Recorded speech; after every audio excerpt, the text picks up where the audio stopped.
Okay, hi everyone. Today is July the 15th, and I'm putting a video out on all the various platforms, the usual ones, the usual free platforms that are around, and also onto my locals channel. Today I'm talking about a very short video on the question of, do we create our reality and do we create our experience in its entirety? Like some people, the spiritual and the New Age community want people to believe. And I'm going to share why I completely disagree with that. And this is, of course, like every video and everything I do is just an opportunity for you to contemplate, think, ask questions, dig into your own experience, do some experiments, come to answers yourself. I just think for anybody who is thinking about exiting the cave, who's thinking about returning to totality and source, this is an important question to comprehend. And it's been presented for quite a while. Like I say, specifically in spiritual and New Age communities, that you 100% are creating your reality. And because of that, you need to learn all of their manifestation techniques, their affirmations, their specific meditations, their whatever, so that you can control and manipulate reality to what you want it to be. What, of course, it's done is it's made the people who've put out these programs a lot of money, and the actual control of reality of the people who are using these techniques are to be questioned, right? So let's take this to the level we can put this towards. When you recognize that there's so many different metaphors for talking about reality, be it it's a computer simulation, it's a video game, it's a hologram, it's a projection. All of those things are in some way true. And we could argue, it's a dream, it's an illusion, and we could argue all of those aspects and show how, from that perspective, reality fits that thing we want to present. If we want to present it's a simulation, we can prove that. If we want to present it's a hologram, we can present that. If we want to present it's a dream, we can present that. Which means reality isn't exactly any one of those things. They're all just pieces of useful metaphor for us to examine and try to get a deeper level of where we're at. The hologram, though, is the one I want to bring into discussion here. What's important about a hologram is a hologram is created from an original object. You must have generally you need an object you're creating. We're talking about simple holograms here. You need an object you're creating the hologram from, and then you need a light beam that is going to be refracted. There's going to become two laser light beams. You can't just create a hologram with one laser. You need two laser lights. That's very important. So from those two lights, you will be able to create a hologram of the original object. When we start to see that, in a sense, our soul, which is not our true essence, this is very important. Our soul is already something that has sunk into the quicksand of the matrix, but the soul is the original object. You might say the soul is the originating object of the matrix. That's why it is so important to understand it and get to it. You haven't reached your totality. You've reached the place where you can now directly reach that what you are. That's what the soul really is. It's like a giant bridge, but it also becomes the original object. That original object, in a sense, projects itself into matter. So we've got one projection going on from ourself, from our soul.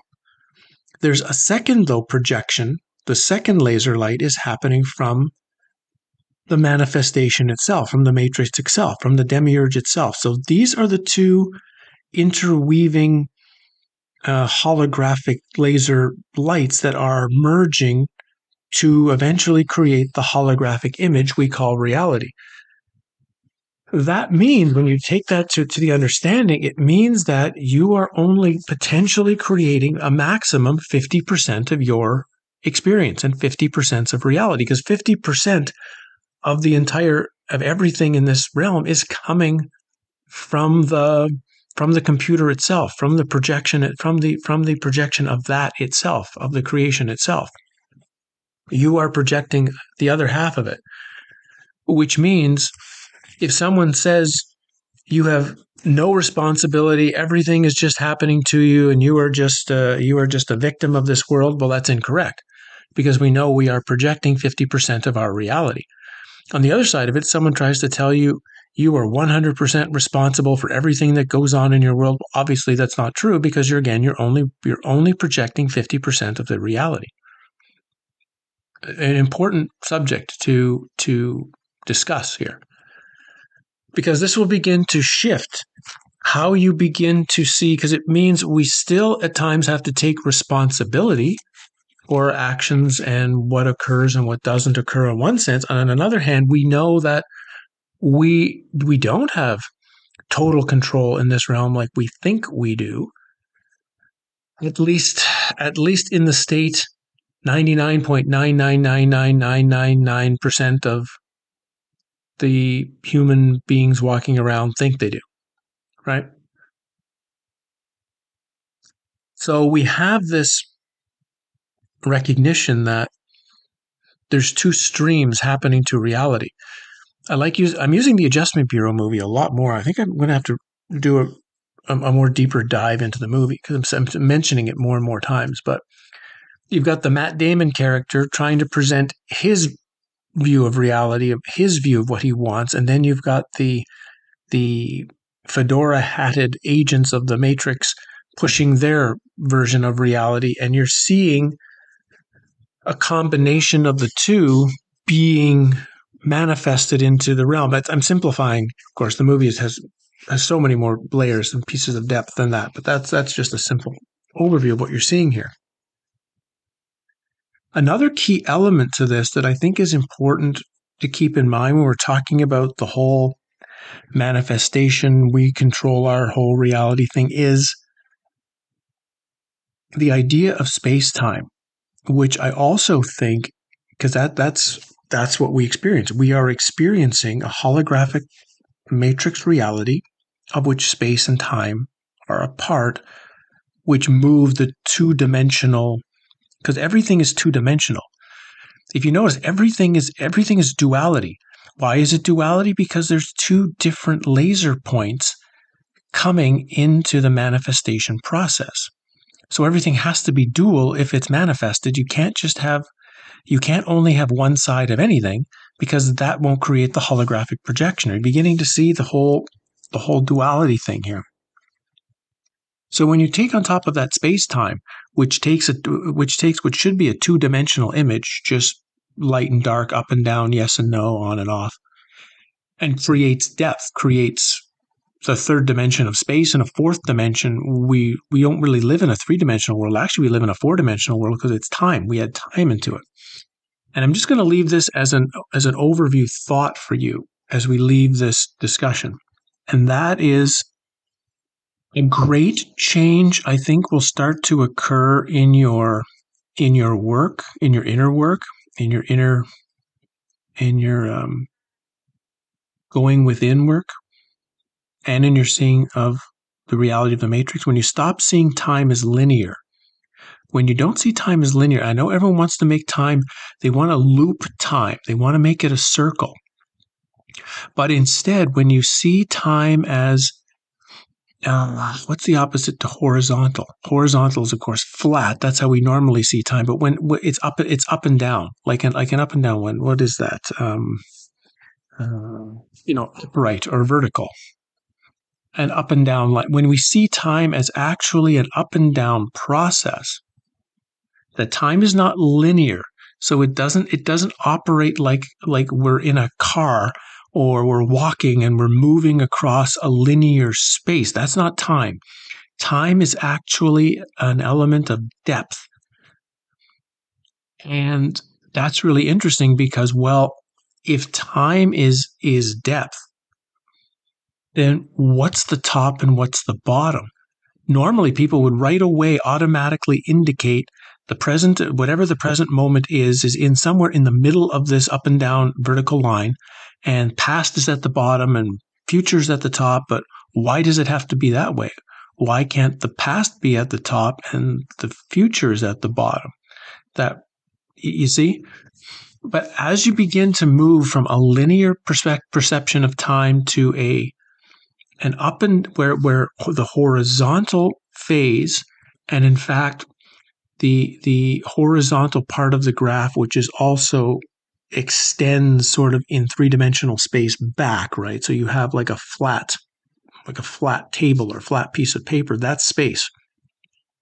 So when you see time as linear as an up and down line, it makes a very different indication of how to, when normally someone might see space, if this time is linear, it changes the whole way the graph would be seen. So I'm throwing that out there again because it does link to this discussion of how much do you create, and how much responsible are you? I mean, this is again this idea. This is where karma gets thrown around. This is the word that you get hit over the head with when something bad happens to you, particularly. And there's obviously, you had nothing to do with it. It's literally random. From the standpoint of everything in this dream world, it's a random experience. You know, the person is standing by the bus stop waiting for the bus. A car blows a tire, runs them over and kills them, or seriously injures them, puts them in the hospital, whatever. And it's like, well, that was their karma. They must have injured someone in a car accident in the past, and now it's coming back to, even. And it's like, but that's like the only answer someone can come up with, because on one side, if someone says you control all of your experiences, then they have to come up with an explanation of why you would create such a horrible traumatic experience for yourself, which obviously anyone with any sanity would not do. So karma is their attempted explanation, as opposed to there's an entire 50% of this realm that is not being created and manufactured and managed by us at all, but is being managed by the system itself, by the AI demiurge and the archons itself, which, as we're seeing, has its own reasons for having the simulation in the first place. So then you can start to really dig in. Like, obviously, if there's certain things in my life that I've done, which is an action that I've done that has created a certain impact because of the action, and it's obvious. I can see, that was, I can see that was me. I did that, in a sense. But the situation itself, where I reacted to it, for example, doesn't necessarily have anything to do with me at all. That's the situation can be generated by the matrix in order to hopefully get certain responses from me to generate certain energetic principles and energetic scenarios that it wants.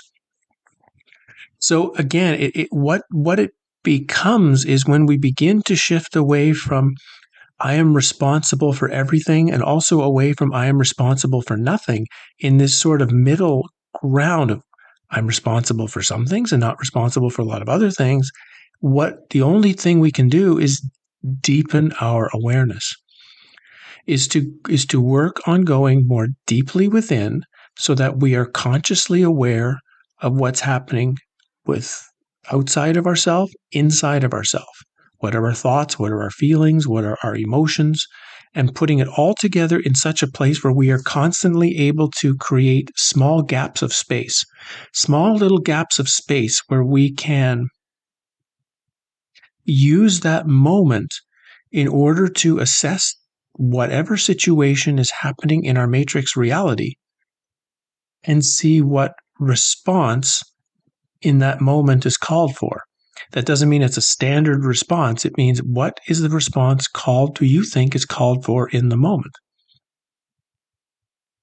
I'm throwing that out just as a piece of information because it came to me this morning while I was sitting outside and having my morning tea, and I felt that's something valuable. And again, there's layers of depth to this.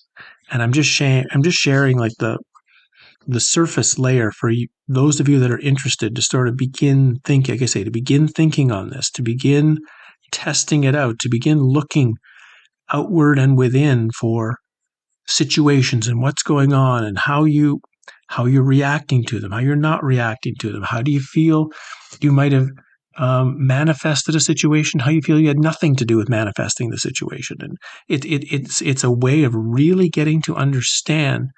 As you can pull this deeper and deeper and deeper backward to the point of the projection, which is kind of one of the whole points of this. We want to pull our complete awareness back to the projecting force, the original projecting force of what we're calling the soul here, that's actually manifesting the entire layers upon layers of matrix reality.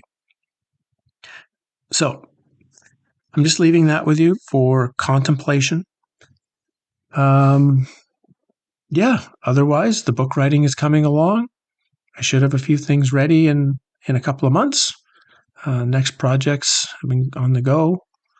Of course, as you know, working on my garden and keeping it's a lot of work. We've expanded the garden this year, so there's a lot more work that has to be done on a day-to-day basis to make the plants happy. Beyond that, please drop by the locals channel as well. We're posting lots of things there on a weekly basis, and lots of really good discussions are starting to happen. I mean, the community's beginning to grow, and so we're beginning to get to the point where a new and deeper level of sharing is starting to happen, and I think that's something we all need. We need the ability to not just be in our own bubble, to not just try to figure things out ourselves, but try to have the interaction with other people, direct interaction with other people, that we can share ideas and bounce ideas off them. And I think that's important, to find like-minded people that you can have discussions with and share the ideas and share your experiences and get an opinion from somebody else on where you are, how you're doing, what you might want to look into, what might be another practice, what might be another thing to do on top of it. And I think that's an important part of moving forward in this. While it's a journey we walk alone, it's helpful for a while to have like-minded friends on the path that join us on our walk. So thanks everyone for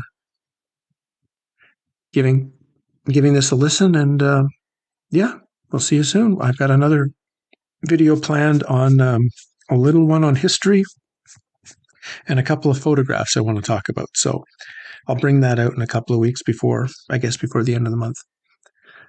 Take care, everyone. Cheers.